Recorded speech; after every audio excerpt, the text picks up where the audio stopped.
Salut à tous, fans de Mecha Muzune, je vous présente le White Dragon Knight Galahad. C'est une figurine, un 12e, une figurine, un kit de figurines, qui nous vient de chez Animester, qui fait à la fois de la figurine PVC classique et du kit.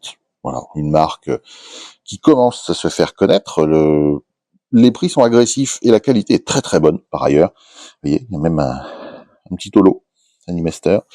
C'est un produit de chez eux. Voilà, les 12 chevaliers de la table ronde. A priori, ils vont donc en faire d'autres. Nous avons donc les photos de la demoiselle en action. Nous avons ici ce qu'on a dans la boîte, la demoiselle sans son armure, la demoiselle avec full armor déployé de effet machin, voilà. Attention, c'est pas pour les enfants, et il ne faut rien mâcher dans cette boîte, sinon vous n'arriverez pas à monter le modèle en entier. Ici, plus de détails sur l'armure. Voilà, on a une cape, on a une grande épée. Ça a l'air d'être très posable, et ça a une bonne gueule. Donc voilà, la boîte, ceci dit, est très contenue. Et ça fait plaisir, parce que les boîtes sont souvent énormes. Or là, on a une boîte d'une taille relativement raisonnable. Les grappes, d'abord, parce qu'a priori, la notice au fond, je ne l'ai pas ouvert. Nous avons une grappe, alors qui ressemble à ce que je vous ai déjà montré comme grappe au niveau des autres maquettes de ce type-là que j'ai déjà pu vous montrer, des pièces au niveau des genoux, etc. Donc, on assemble le corps. Ici, nous avons des pièces de cheveux. Voilà. Nous avons ici des pièces d'articulation, donc des polycaps, des ball joints, que ce soit en couleur chair ou en couleur noire. Voilà. Nous avons ici une grappe dorée qui a été peinte des deux côtés, par ailleurs. Alors, on n'est pas en side molding, donc il y aura peut-être un peu de retouche à faire si ça n'est pas caché lors de l'emboîtage. Mais le doré est très très beau. Ici, nous avons des cuisses, a priori, et quelques ball joints. Là, ça doit être le raccord au niveau du cou, notamment. C'est une ingénierie qui me rappelle ce que j'ai déjà monté avec la Fenrir. Je vous mets le lien là-haut. Donc voilà, je pense que de toute façon, comme je l'ai déjà dit sur une précédente review, les fabricants se partagent les technologies pour les corps, etc. Ce qui leur permet de développer beaucoup plus vite. Donc ici, nous avons plein de petits visages peints et non peints. Ici, nous avons d'autres cuisses, d'autres joints, d'autres... Voilà. C'est vrai qu'il y a deux corps. Alors, ici, nous avons des pièces à ne pas casser, donc ça a été enveloppé. Voilà, le bout des pièces est donc très pointu. Donc un soin à l'emballage quand même, qu'on peut louer. Ici, nous avons des pièces de corps également, mais avec un blanc légèrement satiné, qui est de très bel effet, je trouve. En tout cas, on n'a pas de coulée. Je me demande si ça n'a pas été peint. C'est à voir. Dans tous les cas, ici, nous avons la garde de l'épée qui, elle, a été peinte en doré. Un très beau doré aussi. Très très bonne qualité perçue pour ce premier kit Animester que j'ai. Le noir, là où on voit à l'habitude le plus les coulées, il y en a, mais elles sont minimes. Si on cherche, voilà, là je la mets en surbrillance. Ici, mais c'est franchement très très propre au niveau du moulage. Ici, ça a déjà été peint également, le noir avec le blanc. Juste le blanc. Encore une autre grappe dorée qui a été peinte. C'est vraiment dommage que ça soit pas en side molding parce que ça va faire des traces. Et là, j'ai l'impression comme c'est du parement, bah ça va se voir. C'est dommage, on verra. On va prier que non. L'épée qui pouvait percer le sachet, voilà. Donc ils ont mis cette fois-ci aussi.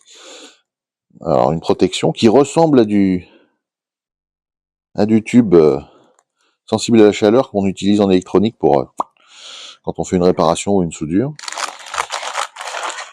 Une grappe de noir, avec des éléments vraiment bien moulé, avec du détail très très chouette. Je pense que ça va être très marrant à faire. Une cape qui est avec une armature, comme vous pouvez le voir.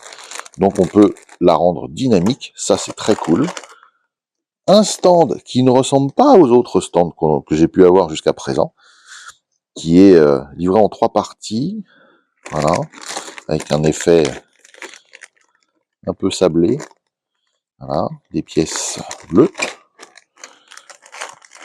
hop, pièces translucides bleues, du plus bel effet, voilà, d'autres pièces noires, enfin non, c'est pas un noir, c'est un marron très très foncé,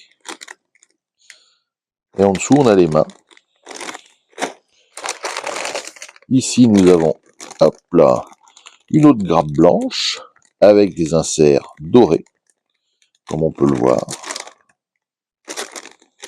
Il y a quand même pas mal de pièces dans cette boîte.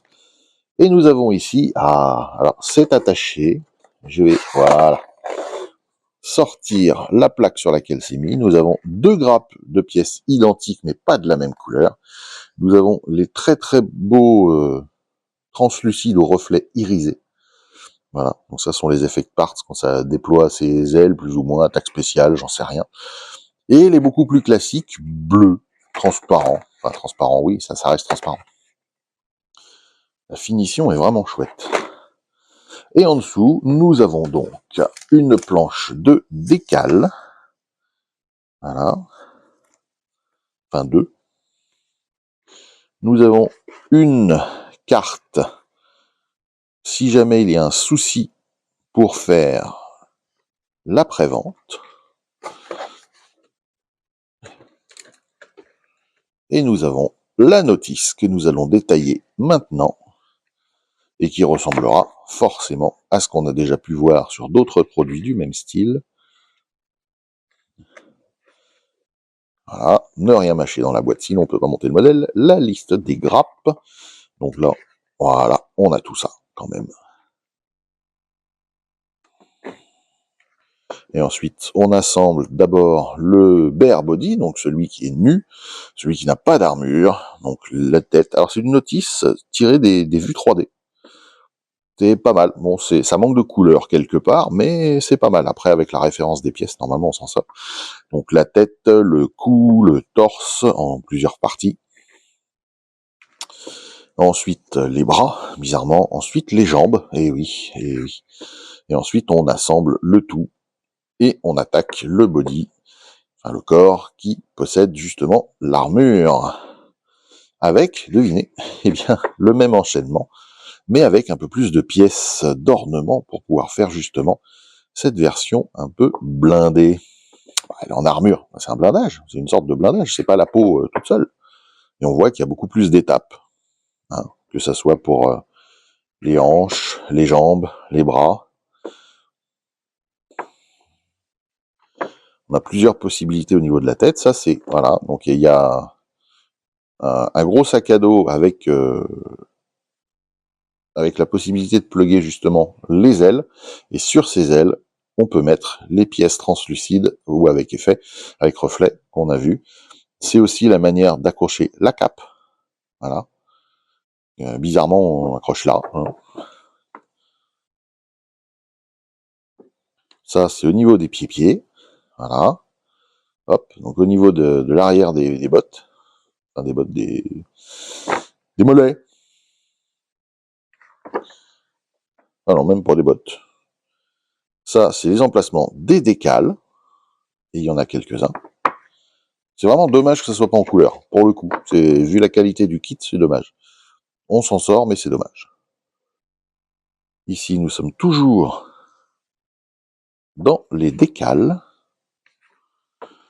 Ensuite, le stand, comment l'assembler, et rien d'autre. Voilà, donc à nous de voir ce qu'on peut faire au niveau pose, etc. Mais ça me paraît être un kit très très très chouette. Celui-là, comme les autres, j'ai hâte de le monter. Vous verrez cette review bien après que je l'ai tourné n'importe comment. Si jamais je l'ai déjà monté, je vous mets les photos juste après. Sinon, ce seront les photos de production, comme d'habitude.